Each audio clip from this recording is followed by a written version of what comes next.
கன்னி ராசி இவர்கள் பொறுத்த வரைக்கும் எப்போதுமேங்க அன்பு பாசத்துக்கு முக்கியத்துவம் கொடுக்கக்கூடிய ஒரு நபர்கள். இந்த கன்னி ராசியினுடைய மறு உருவம் அப்படின்னாலே இவர்கள் அந்த தெய்வத்துடைய மறு ஆசி பெற்ற ஒரு நபர்கள் தான் சொல்லி ஆகணுங்க. ஏன்னா அன்பு கொடுக்கறதுல இவங்க அளவுக்கு யாருமே ஒரு மிஞ்சின ஆளே கிடையாதுன்னு தாங்க சொல்லணும். எல்லோர் மேலேயும் சரி, இவங்க மேல வெறுப்பையே காட்டினாலும் இந்த கன்னிராசிக்காரர்கள் அவர்கள் மேல அன்பையும் பாசத்தையும் தாங்க முழுக்க முழுக்க காமிப்பாங்க. ஏன்னா இவர்களுக்கு தெரிஞ்ச ஒரே ஒரு விஷயம் அன்பை காமிக்கிறது மட்டும்தாங்க.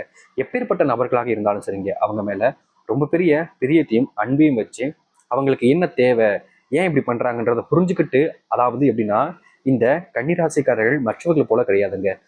நம்ம சுச்சுவேஷனை தான் பாக்குறாங்க அப்படின்றத கிடையாதுங்க. இந்த கன்னிராசிக்காரர்கள் கொஞ்சம் வித்தியாசமானவங்க. அதாவது இவர்களோட இடத்துல இருந்து இவர்கள் பார்ப்பதை விட இவர்கள் யார் இந்த மாதிரி பண்ணாங்க அப்படின்ற அந்த ஒரு இடத்துல இருந்து பார்ப்பாங்கங்க.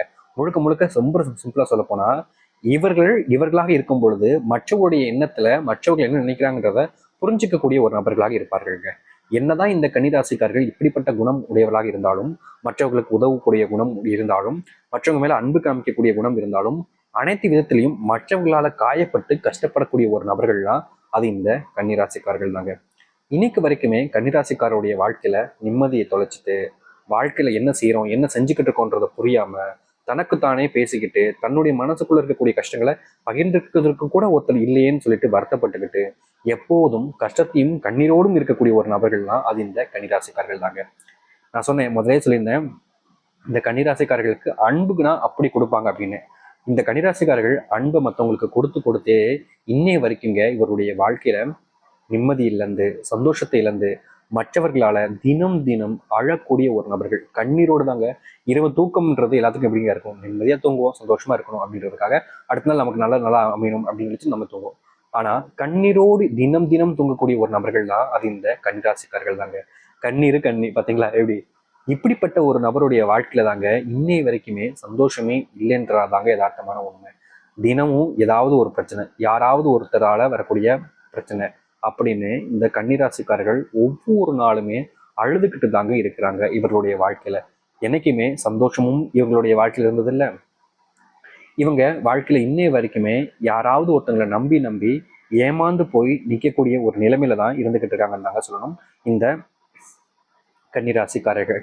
கன்னிராசினுடைய வாழ்க்கையில மற்றவங்களை நம்பி நம்பி முக்கியமா சொல்ல போனா இவர்கள் காதலிச்ச ஒரு பெண்ணையும் சரி, காதலிச்ச ஒரு ஆணையும் சரிங்க, அவர்கள் நம்பியே வாழ்க்கையில மிகப்பெரிய ஒரு கஷ்டத்தையும் துன்பத்தையும் இன்னைய வரைக்கும் அனுபவிச்சுக்கிட்டு இருக்காங்கன்றதாங்க யதார்த்தமான உண்மை.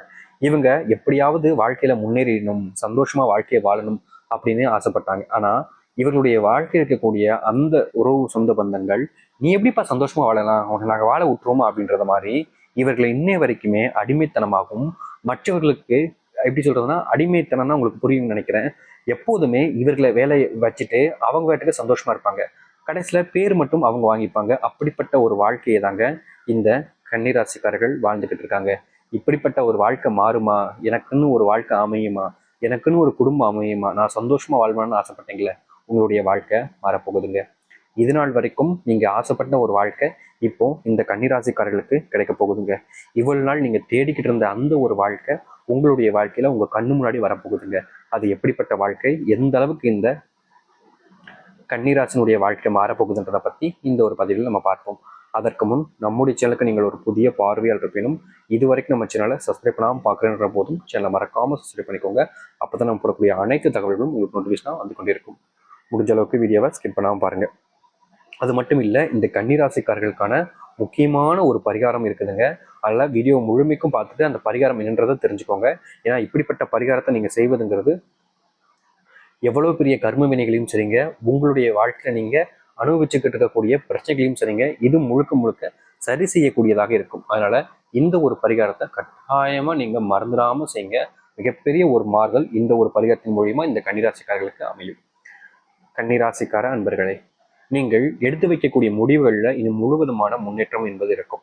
முக்கியமாக நீங்கள் வேலை சம்பந்தப்பட்ட விஷயங்களையும் சரி, தொழில் சம்பந்தப்பட்ட விஷயங்களையும் சரி, இன்னைக்கு இந்த ஒரு பிரச்சனை முடிஞ்சிடும், நாளைக்கு இந்த பிரச்சனை தீர்ந்துடும் அப்படின்னு ஆசைப்பட்டீங்க, நினைச்சீங்க. ஆனா உங்களுடைய வாழ்க்கையில் எந்த ஒரு பிரச்சனையும் முடியாதுன்றது போலதான் மறுபடியும் அந்த பிரச்சனைக்கான சுய உரிமம்ன்றது அதிகரிச்சுக்கிட்டே இருந்திருக்கு. ஆனா இனி அந்த ஒரு பயம் உங்களுடைய வாழ்க்கையில் வேண்டாங்க.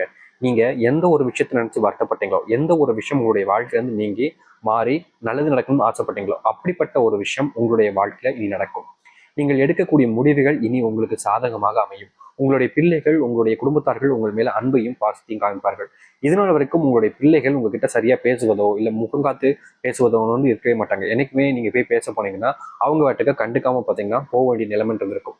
அதாவது நீங்க பேசுவீங்க உங்களுடைய பிள்ளைகள்கிட்ட, உங்களுடைய பிள்ளைகள் கேட்பாங்க. ஆனாலும் கூட உங்களுக்கு கேட்காத போல நடிக்கக்கூடிய விதத்துல உங்களுடைய பிள்ளைகள் உங்களுக்கான அந்த ஒரு அன்பையும் பாசத்தையும் காமிக்காம இருந்திருப்பாங்க. என்னப்பா இது வயசான காலத்துல நம்மளுடைய பிள்ளைகள் இப்படி இருக்காங்களே அப்படின்ற மாதிரி உங்களுடைய மனசு வேதனைப்பட்டிருக்கும். நீங்க யாருக்கிட்டையும் பேச முடியாம தனிமைப்படுத்தப்பட்டு வாழ்ற வாழ்க்கையாக இருந்திருக்கும் இந்த கன்னிராசிக்காரர்கள். அப்படிப்பட்ட ஒரு விஷயம் முழுவதுமாக மாறுங்க. முக்கியமா உங்களுடைய பிள்ளைகள்கிட்ட நீங்க பேசுவது உங்களுடைய பிள்ளைகள் புரிஞ்சுக்கிட்டு இனி உங்க மேல அன்பு காமிக்க ஆரம்பிப்பாங்க. உங்களுடைய உடல் சார்ந்த விஷயங்கள் அவங்க முக்கியத்துவம் கொடுத்து உங்களுடைய உடலை பார்த்துக்கணும் அப்படின்றதுக்காகவும் நீங்க எங்களுக்கு கூட இருக்கணும்ன்றதுக்காகவும் எல்லா விஷயத்தையும் பண்ண ஆரம்பிப்பாங்க. இந்த கன்னிராசினுடைய வாழ்க்கையில இன்னைய வரைக்குமே இந்த காதல்ன்ற ஒரு விவகாரம் மிகப்பெரிய ஒரு பிரச்சனையாக தாங்க இருக்கு. இவங்க சின்ன வயசுல காதலிச்சதுங்க, ஒரு 20 வயசுல காதலிச்சாங்க. ஆனா இன்னை வரைக்குமே அந்த காதல் மனசுக்குள்ளே இருந்துகிட்டு இருக்கு. இந்த காதல் சக்சஸ் ஆகுமான்ற கேள்வியும் இருக்கு. அதாவது முக்கியமா சொல்லணும்னா இந்த 20 வயசுல காதலிச்சாங்க, இப்ப 26 வயசு ஆகுதுன்னா அந்த திருமணம் வாழ்க்கை, அதாவது அந்த காதல் திருமணமா மாறுமா அப்படின்ற ஒரு கேள்வி உங்களுடைய மனசுக்குள்ள ரொம்ப ஆழ்ந்திருக்கு. பயம் வேண்டாங்க. நீங்க ஆசைப்பட்ட அந்த ஒரு பெண்ணுடனோ அல்லது அந்த ஆணுடனோ உங்களுடைய திருமண வாழ்க்கை பந்தம்ன்றது அமையும். ஆனால் இந்த திருமண பந்தத்தில் சில குழப்படிகளும் முக்கியமாக சில சண்டை சச்சரவுகளும் அதிகமாக வருவதற்கான வாய்ப்புகள் என்பது இருக்கு. முக்கியமாக குடும்பத்துக்குள் மனஸ்தாபங்கள் ஏற்படலாம். நீங்க பேசக்கூடிய வார்த்தைகள் என்பது இந்த கட்டுக்காலங்கள்ல பார்த்தீங்கன்னா, அதாவது இந்த காதல் சம்பந்தப்பட்ட பிரச்சனைகள் வரும்போது பார்த்து பக்குவமாக பேச வேண்டியதுன்றது கட்டாயம். ஏன்னா இந்த குடும்பத்தார்கள்ட்ட நீங்க வாய்வாக்குல ஏதோ ஒரு சில விஷயங்கள் பேசும்போது அது மிகப்பெரிய பிரச்சனையாக வந்து உங்களுடைய காதல் திருமணம் அப்படின்றது முற்றிலுமாக முடிவடைந்துடும். அதனால எந்த ஒரு விஷயமாக இருந்தாலும் சரிங்க, பொறுத்து நிதானமா கையாளுவது ரொம்ப முக்கியம். முடிஞ்ச அளவுக்கு நீங்க அனைத்து விஷயங்களையும் கண்ட்ரோல் பண்ணி வச்சுக்கிறது இந்த காலகட்டங்களில் கன்னிராசிக்காரர்களுக்கு ரொம்ப முக்கியமானதாக இருக்கு. ஏன்னா நீங்க பேசுறீங்க வாய் வாக்குல, ஆனா அந்த பிரச்சனை அப்படின்றது அதுக்கப்புறமா அது எழுந்து எழுந்து வரும்போது உங்களை ஒண்ணுமே இல்லாம ஆக்கிடும். அதனால இந்த காலகட்டங்களில் கொஞ்சம் கவனித்து வார்த்தைகளை விடுவது கட்டாயமாக சிறந்ததாக இருக்கும். வேலை சம்பந்தப்பட்ட விஷயங்கள்ல சில முன்னேற்றங்கள் ஏற்படலாம். ஆனால் இந்த காதல் விவகாரங்கள்னால நீங்க வேலையில முழு கவனத்தை செலுத்த முடியாமல் போகும். இதனால் உங்களுடைய அதிகாரிகள்கிட்ட சில விஷயங்கள் பிரச்சனைகளாக வந்து சேரலாம். முடிந்த அளவுக்கு இந்த காலகட்டங்களில் நீங்க வேலையிலையும் கவனத்தை செலுத்துவதும் காதலிலையும் ஒரு கவனத்தை வச்சுக்கிறதுன்றது கட்டாயமான ஒரு விஷயமா இருக்கும். அது மட்டும் இல்ல, வெளியூர் பயணங்கள் இந்த காலகட்டங்களில் நீங்க ஆபீஸ்ல இருந்து போக வேண்டிய நிலைமை ஏற்படலாம். அப்படிப்பட்ட விஷயங்களை நீங்க தவிர்க்க முடியாமல் போகும் பொழுது உங்களுடைய குடும்பத்தில் இருக்கக்கூடிய பிரச்சனை இன்னும் கொஞ்சம் கூடுதலாக ஆகலாம். அதனால நீங்க இந்த நேரங்களில் கொஞ்சம் கவனமாக இருக்க வேண்டியது கட்டாயமாக இருக்கு இந்த கன்னிராசிக்காரர்களுக்கு. பணப்பிரச்சனை என்பது முழுவதுமாக நீங்க போகுது. இதனால் வரைக்கும் நீங்க வாங்கி வச்சிருந்த கடன் என்பது முற்றிலுமாக நீங்கும். முக்கியமா இந்த கன்னிராசினுடைய நகை பேங்க்ல அடமானம் வச்சிருப்பாங்க, இல்ல நகைக்கடையில் அடமானம் வச்சிருப்பாங்க. அதை மீட்க முடியாம பல வருஷங்களா போராடிக்கிட்டு இருப்பாங்க. ஆனா அப்படிப்பட்ட போராட்டத்துக்கு முற்றுப்புள்ளி வைக்கக்கூடிய விதமா உங்களுடைய வாழ்க்கையில நீங்க கடைகளை, அதாவது பேங்க்லயோ இல்ல நகை கடையிலயோ வச்ச அந்த நகையை மீட்டுக் கொள்வதற்கான சூழ்நிலை என்பது இப்போ உங்களுடைய வாழ்க்கையில அமையும். அது மட்டும் இல்லைங்க, முன்னாடி நீங்க உங்களுடைய வாழ்க்கையில ஒரு விஷயத்த ஆசைப்பட்டு அதற்காக முயற்சி பண்ணீங்க. ஆனா அது முடியாத போனனால நீங்க அதை கைவிட்டீங்க. அப்படிப்பட்ட விஷயம் இப்போது மீண்டும் உங்களுடைய உபயோகத்துல வரும், உங்களுடைய ஞாபகத்துல வரும். அதை நீங்க செய்வீங்க. அதுல மிகப்பெரிய சக்சஸ் அடைவதற்கான அமைப்புகள் இப்போது உங்களுடைய வாழ்க்கையில இருக்கு. தொழிலையும் சரிங்க, வியாபாரத்திலையும் சரிங்க, நல்ல முன்னேற்றம் என்பது இந்த கன்னிராசிக்காரர்களுக்கு இருக்கு. அது மட்டும் இல்ல, சில அனுபவம் வாய்ந்த நபர்கள் உங்களுடன் நண்பர்களாக அறிமுகமாவார்கள். அவர்கள் மூலியமா நீங்க தொழிலையும் சரி வியாபாரத்திலையும் சரி ரொம்ப ஸ்ட்ராங்கா வருவீங்க. அதாவது மற்ற பிராண்ட், பெரிய பெரிய பிராண்ட்லாம் இருக்கு பார்த்தீங்களா, அப்படிப்பட்ட பிராண்டோட நீங்க போட்டி போடுற அளவுக்கு உங்களுடைய ஸ்ட்ரென்தன்ஸ் பார்த்தீங்கன்னா ரொம்ப ஸ்ட்ராங்காக இருக்கும். அப்புறம் மட்டும் இல்லாமல் உங்களுடைய வீட்டில் இருக்கக்கூடிய குடும்பத்துக்குள்ள இருக்கக்கூடிய சில குளறுபடியான பிரச்சனைகள் என்பது முற்றிலுமாக அகன்று மனசளவு நீங்க சந்தோஷமான நிலைமையை கையாளக்கூடிய சூழ்நிலை என்பது இந்த கன்னிராசிக்காரர்களுக்கு அமைய போகுது. நீங்கள் எடுக்கக்கூடிய முடிவுகள் ஒன்றொன்றுமே இனி எந்த ஒரு விதத்திலையும் பயப்படமோ இல்லை கவலைப்படணுன்ற அவசியம் வேண்டாங்க. ஏன்னா முற்றிலுமான ஒரு மாற்றத்தை நீங்க இனி வரக்கூடிய காலங்களில் சந்திக்க போறீங்க. இந்த கன்னிராசினுடைய வாழ்க்கையில இந்த அளவுக்கு மாற்றம் என்பது நடக்க போகுது. முக்கியமா இதெல்லாம் தாண்டி இன்னும் பல மாற்றங்கள் இருக்கு. அதை நம்ம அடுத்தடுத்த பதிவுகளை பார்க்கலாம்.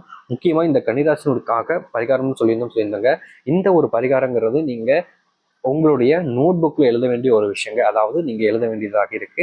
அது எப்படிப்பட்டதுன்னா, நீங்க ரொம்ப காலமா நிறைய கடன் வச்சிருக்கீங்களா, அந்த ஒரு விஷயத்துக்காக நீங்க எழுத போறீங்க. அது என்னன்னா, பிரபஞ்சத்துக்கு நன்றி அப்படின்னு எழுதிட்டு நீங்க அதற்கு கீழே, அதாவது முதல்ல பிரபஞ்சத்துக்கு நன்றின்னு எழுதிருங்க.